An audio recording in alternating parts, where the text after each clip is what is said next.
having to be very sure that we didn't fall overboard or that we didn't get too close to the edge of the boat. And the best memory I have of her was when she was going to high school in Nome. I thought she was just the most perfect gal that I ever saw there.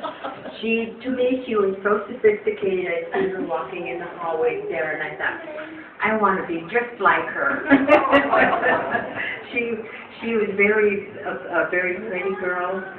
She carried herself well, and to me, she was the smartest girl in the whole high school of Nome. And I've always thought of her that way. She continues to be my role model, and I have fond memories of her when she was there in Nome. I think that was really the only time that I really got to know her more than any other time in my life. But I have really appreciated her very much. She's always been so very positive about everything, and a joy to be around.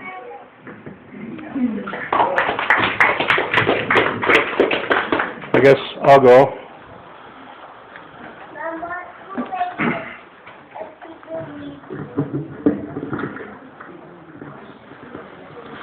Well, my first thoughts of my mom was when the doctor was holding me upside down and he slapped my butt, and he said, "Mrs. Osterman, you have a beautiful baby boy." No, my mom she's a true blue Eskimo and just an all-around mother. I wrote on her card that when they made my mom, they broke the mold. I just remember growing up, she could do miracles with hamburger and potatoes, and it was we always had plenty of food and good meals, good company, and my mom she was just always there. I remember getting in fights at Northeast Junior High. We'd have meetings with the principal, and I got in a fight with this Asian kid, and she grabbed his hand and made me hold his hand, and she prayed over us. I wanted to crawl under a rock and just hide because he was like, "Man, your mom's a Jesus freak." But no, I'm blessed to have my mom. She's very dear and just an awesome person, and I love you very much. Uh-oh. She's going to be very loquacious, I feel.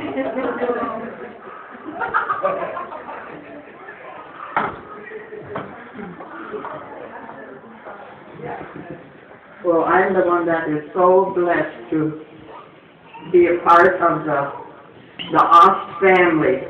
Just one question. Is this a sophisticated picture of you? Yes. I help Ruth with her catering banquets, and they're hard work, but she always does something like that to be fun and funny. But there are some people back in the kitchen that I want to really pay tribute to. There's some Blue Star moms working back there, and there's a couple Patriot Guards. About 1,000 Patriot Guards are on their bike today going up to Ham Lake, but one of our favorites happened to come down here. So I really want to thank those people and everybody that came to see all these old souls Harborites from back in the day when Rev was so much a part of this church.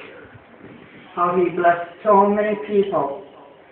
And it was so neat to hear Marion McGill say, "Oh, we went to Spain and I saw your cousin." So he had to go up there and talk to her because she was always praying for the youth. One summer, Rev was going to help me. You know, I've been cooking at the ranch like 20 summers, and Rev was going to send up an alcoholic. And I thought, oh, why are they sending up a man cook and an alcoholic? And here the Lord knew 3 cases of chicken were going to be sent up to the ranch, and I've never cut chicken up, cut ptarmigan up, but not chicken. And this man was a butcher, and just like 3 minutes took him to cut up all this chicken. So the Lord was surely in the gospel ranch. And another time, the Rev sent somebody up to the Gospel Ranch with Melva's son-in-law's wife died, and he was having a hard time, so Rev sent him up to help cook at the Gospel Ranch. And the girl that was my assistant came from Eau Claire. And Wes was so particular. In the Army, we cut up the carrots, the lettuce, the celery, and we packed them this way. And they had to be just exactly precise. And oh, he just bugged her. But it was all good. The Lord knew what he was doing. So I want to thank everybody for all the wonderful, wonderful memories. You know, Grandpa and Grandma had 8 kids. And all their kids went as missionaries all over the world. And I thought, Lord, I want to do something for you. Never knowing, I had never cooked at a camp before. Never knew that I would be privileged to cook for 20 summers up there. And a lot of people had to put up with my cooking. Because I had never cooked for great numbers. But I remember making chili every Saturday because the Sunday school bus would bring in the new drivers, the new camp directors, and I would be cooking maybe 40 pounds of hamburger, making chili with this big wooden spoon. Lord, let there be enough chili to feed everybody. Don't let no one go hungry.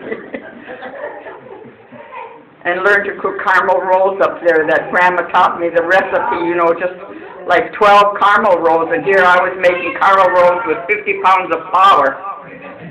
So, thank you everybody for all the kind words and everybody reminding you that I'm 80 years old. God bless you.